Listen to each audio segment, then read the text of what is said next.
बुद्ध भगवान, संविधान रचयिता हमारे डॉक्टर भीमराव अंबेडकर जी को सत नमन।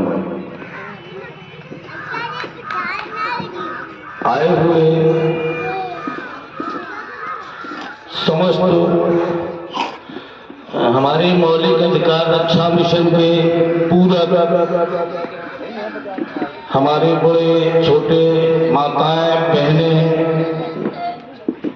उनके लिए गणतंत्र दिवस का हार्दिक शुभकामनाएं। जो भी बातें हुई हैं बराबर शिक्षा पर हुई है और वास्तविकता ये सही है। ये गणतंत्र दिवस कैसे मिला हम लोगों को?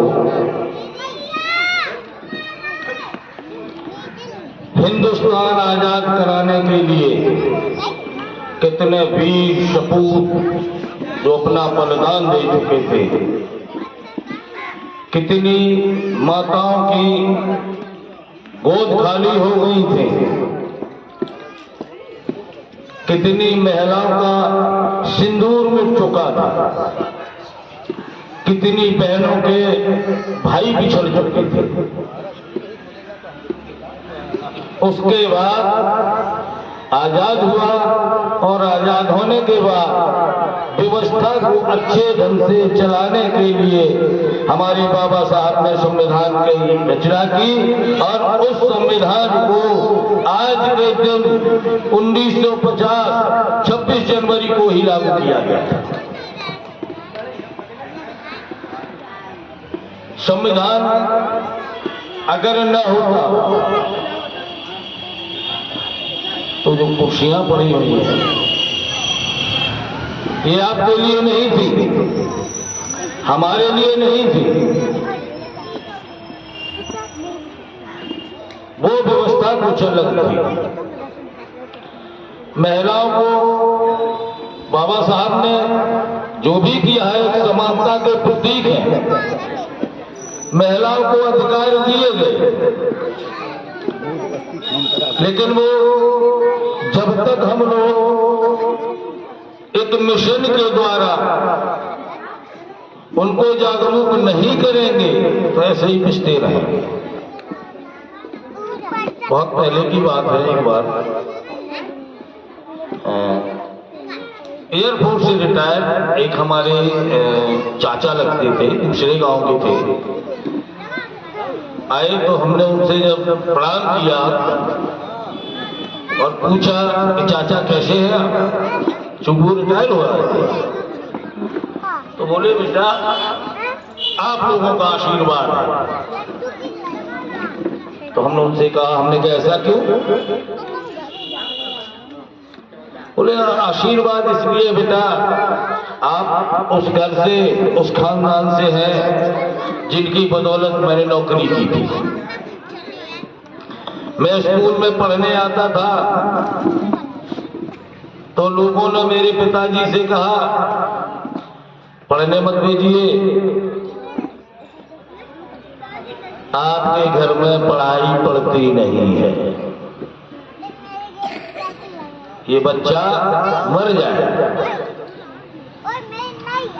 हमारे बुजुर्गों ने उस पर थोड़ा सा जोर दिया तो हमसे कहा कि आपके पिताजी ने जबरदस्ती हमें फिर स्कूल में डाला, लेकिन पता नहीं कौन सा ऐसा भागा समय आया कि 3-4 दिन पढ़ने के बाद मुझे बुखार आ गया। तो जिस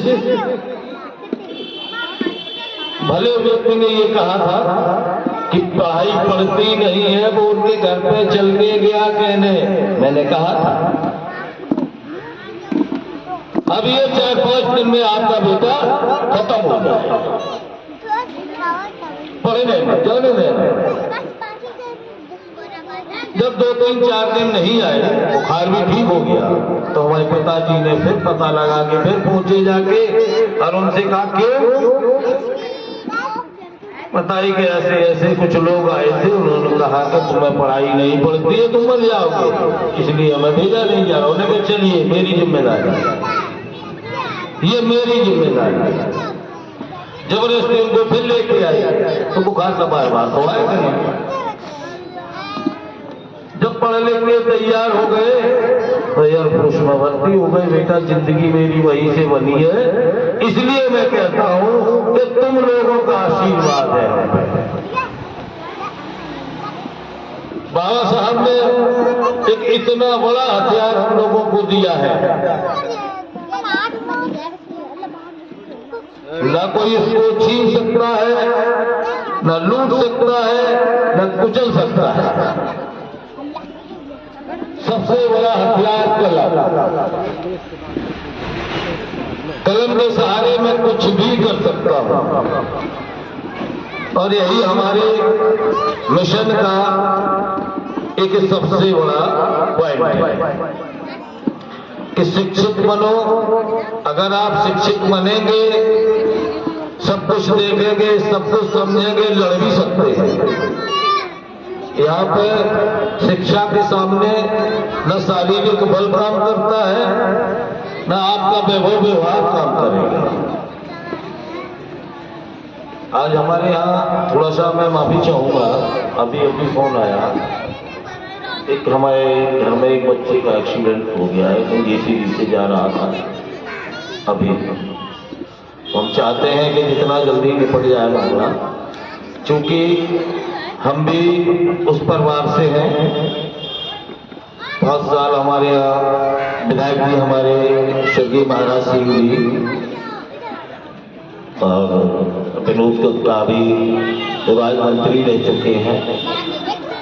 वो हम लोग एक ही घर से समाज सेवा करते आए हैं, और अब हम इस मिशन के तौर पर समाज सेवा करने के लिए तत्पर हाजिर रहूंगा। जब भी कोई बात आएगी, जैसे भी जरूरत पड़ेगी, मैं सेवक बनके आपके साथ तत्पर खड़ा हूं। जय भीम, नमो।